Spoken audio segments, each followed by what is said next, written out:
Hello and welcome to this rather special show. And I'm calling it special because my guest on the show today is someone I've been wanting to interact with on this forum for almost a decade now. My guest has several introductions: a true blue value investor, a star fund manager, a professor. But I would like to introduce Professor Sanjay Bakshi differently. He's an individual who has dedicated his life in sharing and teaching. He's not only sharing and his ideas about value investing, he is also preparing the next generation to be future ready. The ease with which he can really decipher the complex world of investing with simple ideas is quite extraordinary. So more than anyone else, I am excited to welcome Sanjay Bakshi for the first time on ET Now. And I mean it when I say it's an honor to have you on the show, sir. Oh, thank you so much, Nikunj. It's a pleasure to be on the show. It's the first time I'm actually doing a TV interview. I've never done it, and you've tried it for persuading me for almost a decade now. So finally, you got me. So Thank thank you you. for having me. Thank you very much. How did you get interested in the world of investing? Because when you started investing in equity markets, investing was not the heart of India. It was minority of Indians were connected with stock markets, and handful of them understood value investing. You're right, actually, but it's not right to say that there were no interest in equities because I got interested in this field in early 1990s, and India was going through that famous Harshad Mehta scam, which happened in '92.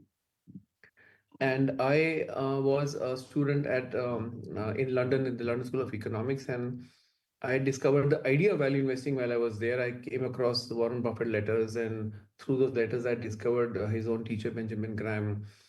And so my interest in value investing started around the same time when India was actually going through a phenomenal bull market, which was actually scandalous.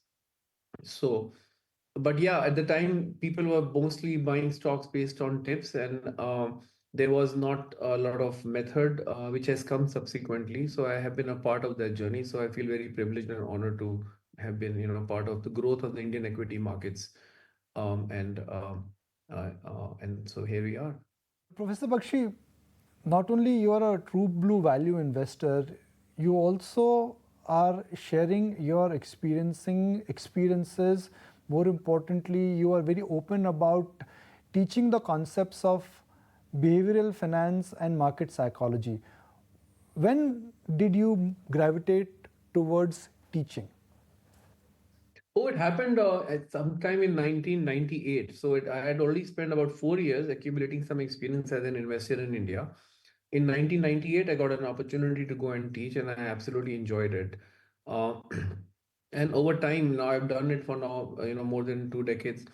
I realized that I become a better investor because I'm a teacher, because, teaching sort of reinforces ideas and philosophies that have worked over time. We all change over time, and my own thinking on the subject of investing in businesses have changed over time. And as you teach what you practice, the things that have really worked for you, they tend to get reinforced because you have to do it over and over again. So that turns you, I think, into a better investor. And of course, students love having a practitioner in the classroom, because in the class I teach about my experiences, my mistakes, the successes, and what I've learned over the years, both directly and through vicariously by studying other investors out there. So it's been a wonderful experience wearing both these hats. So, Professor Bakshi, allow me to take the clock back 30 years ago, 35 years ago, when you started your journey as a value investor. How has value investing evolved? They say that the rules of the game don't change. Like they say that in stock markets, courses remain the same, it's the horses change. In your mind, how exactly has value investing evolved and will evolve? I think the fundamental principles of value investing are exactly the same as they were when they were expressed by Ben Graham in his books back in 1934. And there are essentially three key ideas. The first idea is that to treat investing in stocks as if you are buying a stake in a private business which doesn't have a quotation, basically detached from the quotation, focus on the business and the fundamentals. So that's lesson one. The second one is to treat market as a servant and not as your master, and to take advantage of mispricing that will occur because of irrational behavior of the market. And the third lesson is to insist upon a margin of safety, and how to go about implementing those ideas. They may have changed and evolved over the years, but those three big ideas, we can call them first principles, they have remained unchanged. So yeah, evolution is obviously there. Today we have a market where we have high frequency trading with average hold periods of a few milliseconds, to investors whose holding periods, generally speaking, have also dropped over the years. So yeah, all those things have happened, but those three principles that I mentioned, they have not changed, and I think they have stood the test of time, and I think that will continue. How exactly you think technology has changed value investing or market behavior? There was a time when there was paucity of information, information was an edge. Now it is abundance of information, and how you choose and how you react to information, that is an edge. How exactly do you think information and technology has changed the whole dynamics of value investing? So I think that's a very interesting question, Nikunj. I teach that in the class also. If you look at from a pure value investing perspective, the things that truly matter in determining whether investment in a certain business will make money for you over time or not, those things have not changed. The number of variables, the number of factors that you have to think about when you think about investing in a certain business, they haven't changed, but the information surrounding them, and not just them, but also many other factors which have an influence on stock prices, but have zero influence on those three or four things that truly matter from a business fundamental point of view, they have grown like crazy. So if to put it in perspective, if you think about it as noise to signal, the noise to signal ratio has become very large, and it's growing exponentially, which means that the signal, which is the little dot in a circle about things that really matter, that remains unchanged, but the circle of information, a lot of which is actually noise, keeps growing over time. So the key trick to learn is to how to focus on the signal, how to not give in to the cacophony around that signal, because with all that cacophony, the signal will get drowned out. So how to identify signal is a key sort of skill to acquire, and it has always been the case, but it's becoming harder because of the growth in the signal noise to signal ratio. And I think the big lesson for investors is to learn how to focus on what truly matters and ignore everything else. So that's the key thing that has made technology has made that harder, actually, I would say. Today you have a world where people have access to real-time information about companies, about data, about the stock prices. But the things that truly matter from a fundamental point of view, they are things like the quality of the balance sheet, the how much the product is liked by the customers, the competitive advantage it has, and how the business is changing over time. Those things don't change in a single day, whereas all the other things that I talked about, they're new developments happening on a daily basis. So the technology, I think, is actually making it harder for people to focus on the signal. Professor Bakshi, they say investing is easy, but it is hard to implement. The rules of what to buy, which is you buy a great business at a reasonable price, hold it for a reasonable period of time, and let it compound. It is very simple. We all know that, but it is very hard to implement. Why is that? Well, that's a great question, and I have a whole, subject that I teach on the around it. So it's all obviously behavioral, and you're absolutely right. The idea that you should buy things when they are cheap and you should let go of them when they're expensive. It's a very simple, commonsensical idea. But why is it then a lot of people are not able to implement that? It's just that when things are cheap, there is a lot of pessimism. Pessimism produces fear, and fear makes people worried about what's going to happen tomorrow.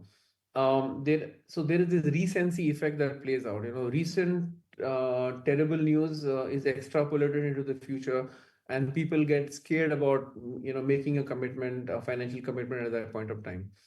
And the same thing happens on the other extreme. When things are going well and there is a lot of greed and there is people who are not in the market, they want to jump in because they're experiencing FOMO, they're experiencing envy, they're seeing their brother-in-laws get rich by speculating in some IPOs which listed at a ridiculous valuation compared to the price that they paid for the stock.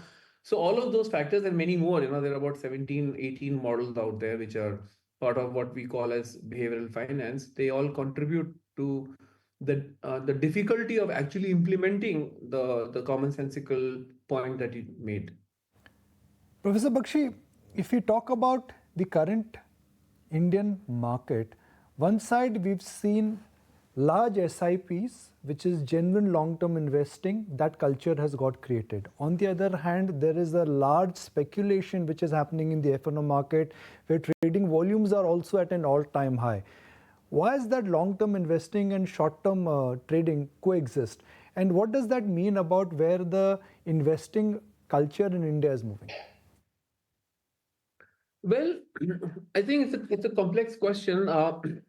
If you think about it, again, if you want to simplify the problem, you have to decide whether you want to be a business analyst or a market analyst, and you can be either or you can be both. But I long ago decided to be a business analyst, which means that I don't really want to pay attention to what is happening in the markets. For example, money flows or SIPs or what the FIIs are doing or what the Indian mutual funds are doing and so on and so forth. Those are important factors for many people to be sure, but not for me. And those are important factors for determining what will happen to the near-term stock prices, but they don't have any impact on the underlying fundamentals of the business. So if your focus is on the business and not on the stock price, because you're training yourself to be a business analyst and not a market analyst, you have to do so many fewer things. The number of moving parts that you have to focus on, drop by I think 90%.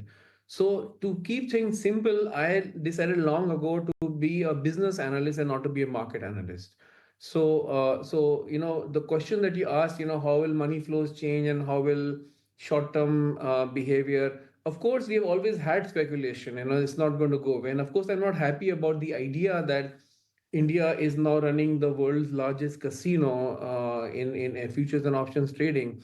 And I do think regulators are right to control that because people have a propensity to gamble. And desire to become rich quickly is very strong. And I think even the founders of the platform Zerodha have disclosed that most day traders actually lose money, and the ones who don't lose money in monetary terms, most of them actually don't even beat the fixed deposit rate of interest. So it's an extremely competitive field with very high mortality rates, but that has not stopped people from getting attracted to it because you don't get to hear about the losers, you only hear about the winners, and people are attracted to that. So that propensity to gamble has to be sort of reined in, I think, through regulation, through taxation. So I'm all for that. But again, as an investor, I don't pay much attention to those things because I think if you focus only on the businesses that you want to invest in and to see if there's a mispriced opportunity out there, that's the only time when the markets become important to me.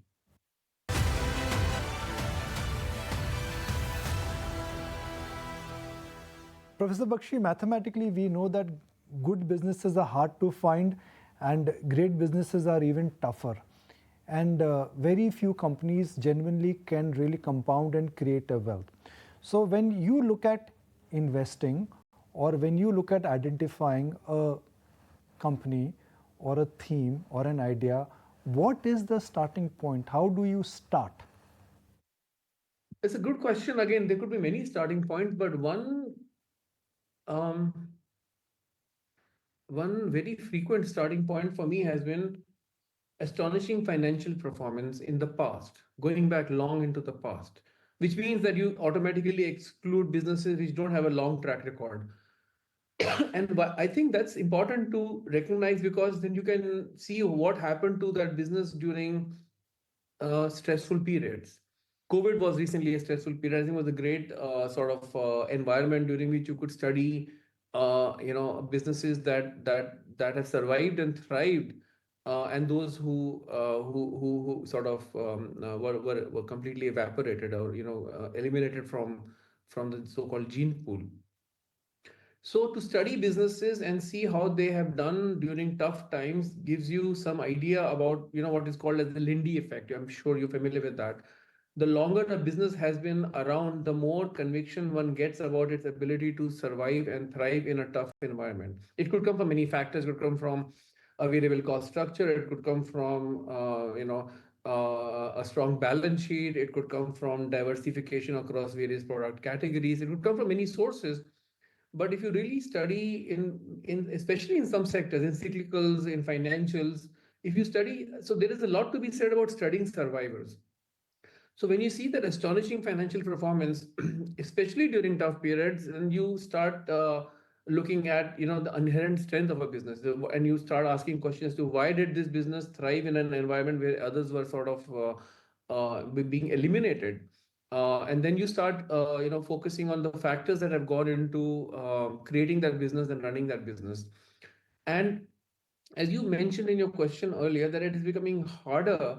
I don't think so, because when a bear market comes, or where there's some macro factors, or when there is volatility caused by with help with the help of the spread of technology, where manias can spread very, very rapidly. When that happens, then the market has the propensity or tendency to sort of paint everything with the same brush, or to throw the baby out with the bathwater.